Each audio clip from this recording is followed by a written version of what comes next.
po dito yan po yung sound level testing niya, emission test and light test po guys. Alian po, nakasalang na po yung aking motor na si Blake.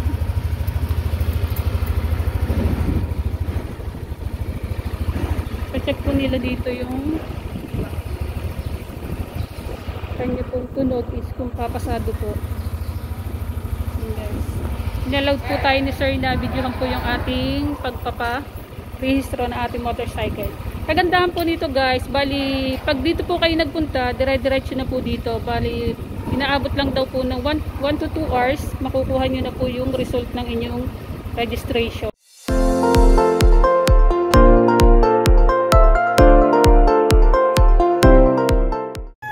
Morning guys, bali today is Thursday, August 22. And guys, is akin pong ipare-register ang aking motorcycle na si Blake. Need na po niya monthly year registration na po niya guys. Good morning guys, bali palabas po muna tayo ngayon. Pupunta tayo po sa LTO. Bali magpapa-register po tayo ng ating motorcycle guys. Samahan niyo po ako guys. Bali samahan niyo po ako kung paano ko po magre-register. First time ko po magre-register na aking motorcycle guys. Bali guys, kailangan daw po requirements kung yung LTO, ito pong ating official receipt at saka po pong ating register ng motor. Bali magpapaserox po muna tayo guys.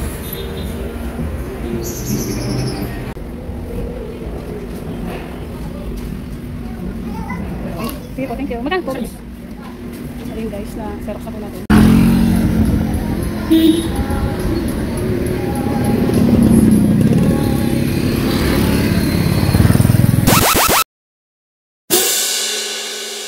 Ayun guys, Bobby, narating ko na po yung LTO Santa Rosa. Bagong branch lang sa ano po? Yes po ma'am, almost 2 weeks po tayo, 3 weeks ngayon. 3 weeks pa lang po daw siya ngayon guys. Bali kung malapit lang po kayo dito, Santa Rosa, Cabuyao o Binyan, mas malapit po kayo dito. Mas mabilis dito ma'am, within 2 hours makukuha nyo na rehistro nyo, kasama nyo sa paglabas nyo. Ay, ibig sabihin sir, hindi na ako pupunta ng Binyan? Ay hindi na po, dito na po tayo, one stop process na po tayo, meron na rin po tayo, di bali LTO extension na po tayo. Ay okay po, mas maganda nga. Yes. Bali ito po yung first procedure niya, meron po nandito si sir, shoutout nga pala kay sir. Ayan, hello po, ayan, ganito po first procedure natin, papasa po dito yung ORCR para i-check po nung nasa gate, and then sasabitan kayo ng number, and then diretso na po siya doon para may issue natin yung ano niya, yung motor niyo ma'am. Okay po. Sa na po kayo dadiretso. Okay sir. Okay, thank you sir. Bali ito na lang po yung i-present ko po. Opo, i-present nyo na lang po siya sa tao doon sa harapan para may assist na po kayo para diretso na po yung mission. Okay po, thank you sir. Okay, thank you po. Mas maganda pati ano po, wala pa pong masyadong ano wala pa pong ganong tao. Okay po, thank you sir. Mabilis ang proseso po natin. Salamat po, thank you sir. Okay, thank you po. Salamat po. Thank you po. Next procedure na po tayo guys. Bayad ng emission and then insurance. And then pagkatapos nito, mag-aantay na lang kayo sa loob para doon sa resort. Then direct na sa LTO. Okay sir. Ganun lang kabilis yung services natin. Siguro 1 to 2 hours, so pwede nang mag-release yung ORCR natin. Bali sir, hindi na po ako pupunta ng Binyan. Hindi na po. Mas maganda na po. Bali one stop shop po siya. Okay po. So, ganun siya. Then ngayon, ang magiging ito po yung bayad natin. Okay sir, okay po. Okay, and sir. then, i-undergo na siya ng Okay po. inspection. Okay sir. Wait lang po, wala po ako ng pambayad. Ayun guys, bali. Yes. Bali guys, yung una po nating is magbabayad po tayo dito po sa cashier po para po sa Emission inspection. Emission inspection guys. Insurance. Andito lang po yung insurance. Tapos ng inspection, diretso mismo sa LTO yan. Okay. So ganun lang kabilis. Okay sir. Sige po. Ma'am, discounted ka po dahil dyan sa sinabi mo. Thank you sir. Sige. Ma'am, discount ko na lang po ng 500 yung ano niya. Ha? Ayun guys, bali naka-discount po tayo kay sir. Ganun po kami sa ano dito, kapasikaso ng client, lalong-lalo ng pagka ayun sir. pinopromote yung aming Thank you po. shop. Guys, ang lawak po ng parking po nila para po sa mga kapatid dyan, ang lawak-lawak po dito.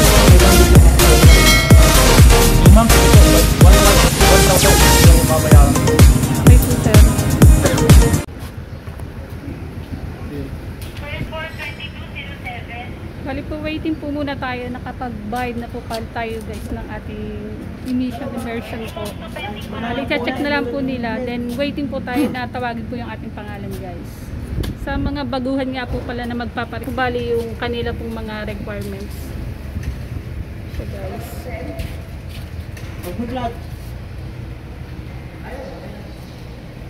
Diyan ba si ma'am? Saan? Bali dito po yung waiting area nila guys. Hi ma'am. Hi nga po pala. Kina kuya, nag-aantay din po bali si na kuya. Ayan po, nag-aantay din. Kanina pa po kayo kuya? Hindi naman. Narating lang din po. Hello po. Ayan po. Ang ganda po ng waiting area po nila dito. Bali ayan po. Sa pong ano naman po.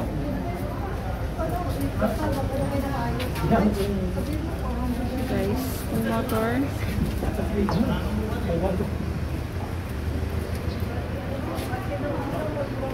Then dito yung sabi naman niya. Doon sa mga ano nila sa para nakita ko. Bali guys, ito po yung line for motorcycle. And yan po, motorcycle line 2. Si Sir Edwin po yung ano natin. Sir Edwin po, hi po. Hi sir. Bali yun po guys.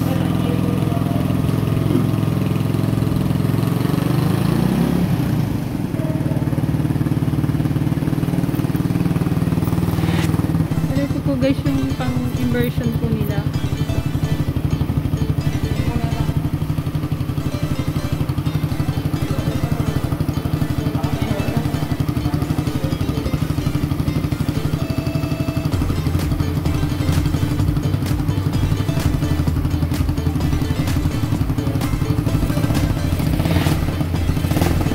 Lawak ng ano nila po dito, oh, tingnan nyo.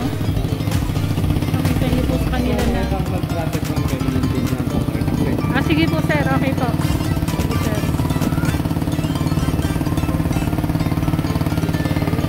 Isang video ako dun sir, ready pa ako. Sige po.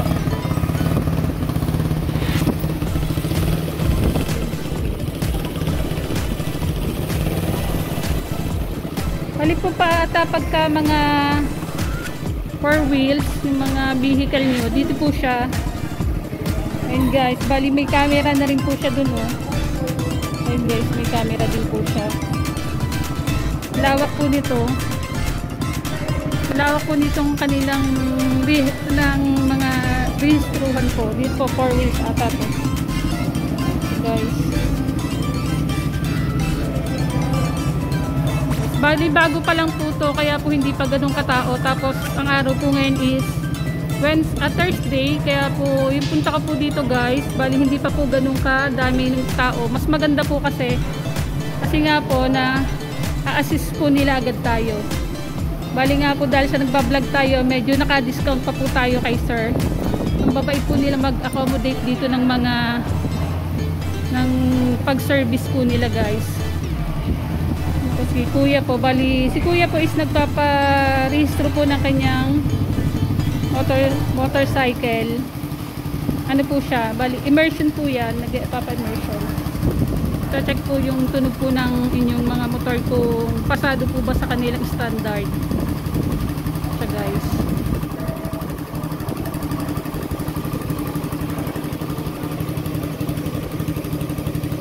Santa Rosa, guys. Bali, malapit lang po ito sa market. Dire-diretso lang po kayo. Makikita nyo naman po doon, bandang side po, bali galing market, sa side po ng kaliwa, makikita nyo po siya guys. Bali yun guys, nakapila na po agad yung ating motorcycle. I-check po nila yung immersion nga to sir, ano po tawag po dito? Immersion sir, ano po? Yes po. Ang tawag po dito, immersion po. I-test check po yun. Immersion and testing. Immersion and testing po. Okay po. Emission testing po siya guys. With sounds and then lahat po yung PSS. Okay sir. Ito yung forma ng ano. So, ito yung pagtapos na yung inspection, makikita niyo dyan. Ayun po. Bali ito po yung ano nyo po. Check po yun. Pasado po yung inyo pong motorcycle sa requirements po na ayun po. So, thank you sir. Okay po. Wala sa sir. Okay po. Pabukas na lang.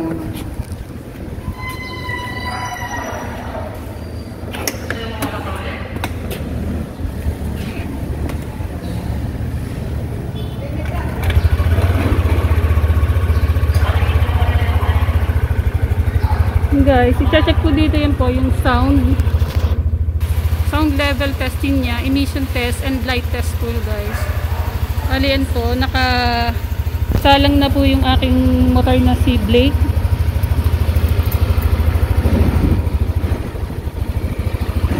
I-check po nila dito yung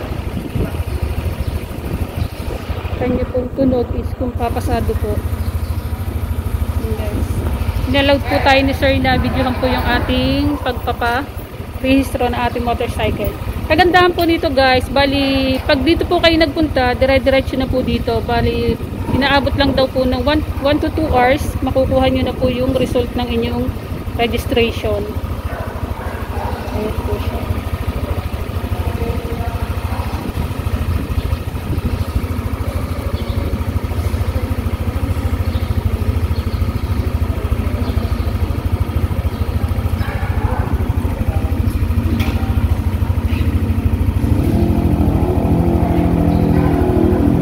Bali, chassis check po siya. Yan, i-check po niya yung pinaka-chassis niya kung ito nga po ba yung sa motorcycle ko. Yan yun siya guys. After that, pag pass po siya, then okay. Then next naman po is yung turn left signal niya. Check po siya ni sir kung okay ba, gumagana yung aking signal light, left, right. And the next naman po is yung ating horn. Bali yung busina po niya is i-check po ni sir kung okay naman po. May standard din po kasi yung ating busina. Ganyan po yung ating signal light, saying open, turn left and right signal light. Then pag okay, meron po silang base dun sa cellphone na ma-recognize po niya kung okay po siya guys. Ayun nga po sir, di po ba yung tinatest po dyan? Yun nga po yung sound niya, sound level. Meron tayong tatlong stage sa motorcycle. Sa stage 1, ang biniview natin ay yung mga ilaw, electrical lights, components, and then visual sa chassis number. Ayun po, chassis number. And after nun, meron tayong sonometer o sound test, emission test. No, yun ay sa stage 2. Okay So, sir. ngayon, gagawin natin ang emission test, makikita nyo doon live. Okay po. Kung ano yung result ng ano nyo na. Computer X na siya no sir. Ano yan sir? Sa sound po yung sa computer. Sa emission po yan. Emission po. Bali kinukuha lang natin dyan ay carbon monoxide tsaka hydrocarbon. Okay sir. First time ko sir sa ganito. Wala talaga akong idea. Mapapasin nyo Okay may po. command. Okay po. So, saka lang kami action kapag ka Okay sir. Ano nga pong pangalan niyo sir? Edwin, sir. Si Sir Edwin po yung bali nag-guide po sa atin sa pinayagan po tayo na mag-vlog po dito. Siya po yung naka-assign po bali sa pag-ano po ng motorcycle guys. Sir Edwin. Ako ba siya? Wala ko. Yun po. Since bago ang ating motor, Okay sir. ang specs niya sa CO ay 2.5 below. Okay po. 2.0. And then sa hydrocarbon ay below 1,000. So makikita nyo ito yung Okay naman sir. okay, lalabas siya dyan. Ayun po, nag-pass na siya. Bali yun guys, lumabas siya, nag-pass na po siya. Wala na akong binago dyan sir. Wala po. Susunod niya ay sonometer and sound level. Ayos lang natin. Okay po. Dito na rin sir. Sound level naman po siya guys. Ayan po. Mali, ito yung kanyang equipment, pang test ng sound level. So, ang dapat lang ay 45 degrees half meter sa ating exhaust pipe, no? Okay po. So, pa-level lang yun. 45 degrees. Pwede nyo ito. 45 degrees sound level. Oo. Sir. Pwede lang natin yung ito. Lalabas naman dito sa monitor na sir yung path. Ganyan yun sir. Ang galing mo. Okay, ma'am. Ayan po, bali. Ayun guys, nagpas na po siya. Automatic judgment sa ano. Okay po. Ganun naman condition.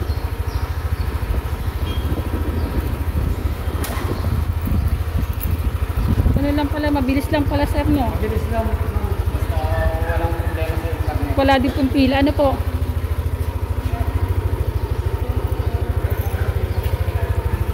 Waiting Kaya guys. susunod natin yung second light. Okay. Ito medyo mahirap yung kami eh. Kasi gawa ng sinig ng araw. Minsan hindi niya ma-detect. Okay sir. Ito yung kanyang ano, headlight tester. Dito naman po siya. Automatic din siya.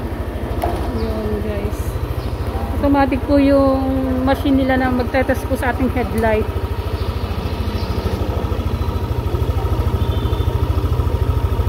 Guys.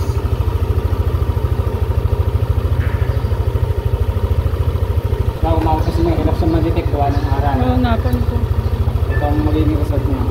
Gawa ng maliwanag sir. Pass. Dito na po kayo magbe-base. Wala Hindi na kasi ang ano doon. Okay po. Start. Okay sir.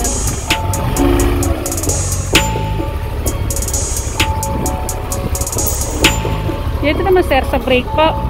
Brake test lang ang minimum natin ng dito ay brake force na relative sa kanyang vehicle weight. Ayun naman po. Bale, ito naman po yung sa kanilang mga 4 wheels guys. Ayan siya.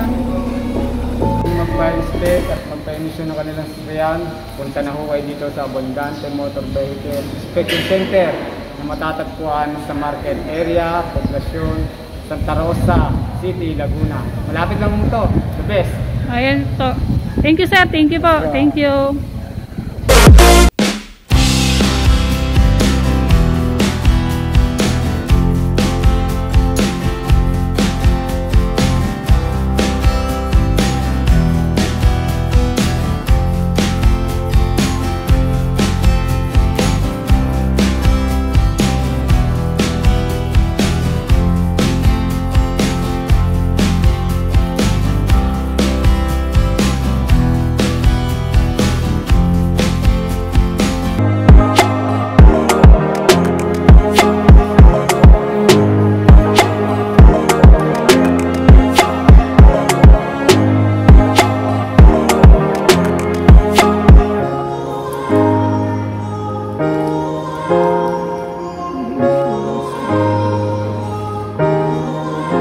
Bali guys, meron po tayo babayaran sa, ano po bali ito? Insurance po siya. Insurance MC Inspection. Meron din po tayong babayaran ng 560 pesos. And waiting po tayo guys.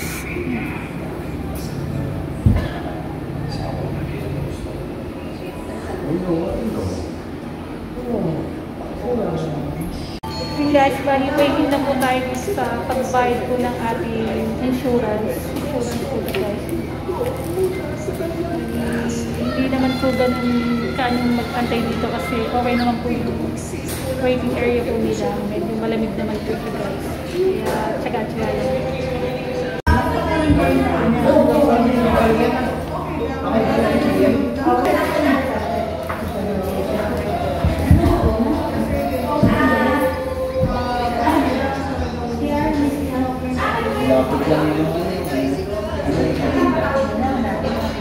Pero pwede naman cashier. Pwede po. May plus 15 pesos lang po. Okay. Ang sa inyo po. Pampasulat po ako na So, email. nag-ano ako nga, nag-vlog po kasi. Sali ko na sa vlog. Ay, pwede wala akong Facebook. Sige ma'am. Okay lang yun, sir. Ano po, Email sir? na po, email. Email po.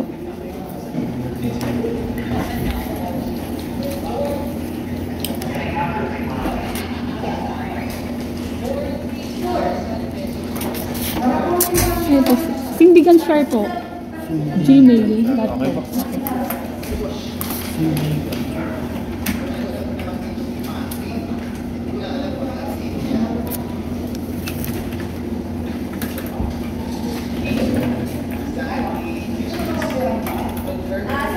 Tama po ba ma'am? Yes po.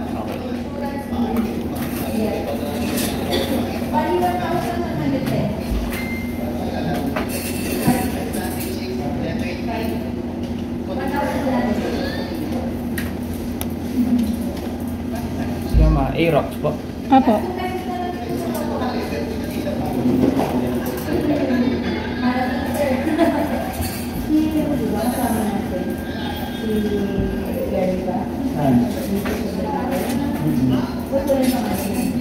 Ito po ma'am. 338 plus 15 pesos. Okay, sir. Plus 15 pesos na po yun. Paano na lang? Bali, 454 po. Okay po, sir.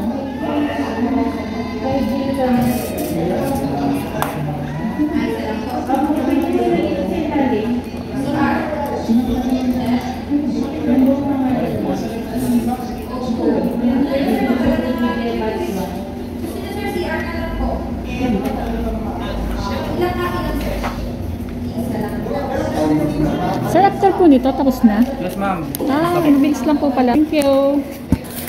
Guys, tapos na po tayo. Thank you. Dante po. Thank you, sir, ha. Sorry, thank you po. Nabali po, natapos na po natin. Okay po. Thank you po. Thank you, sir. Salamat po.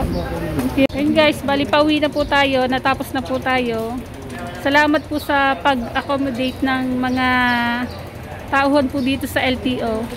LTO branch Santa Rosa po. Malapit lang po siya dito sa market area. Thank you. Shoutout po sa mga taga LTO po dyan. LTO Santa Rosa guys, LTO. Thank you.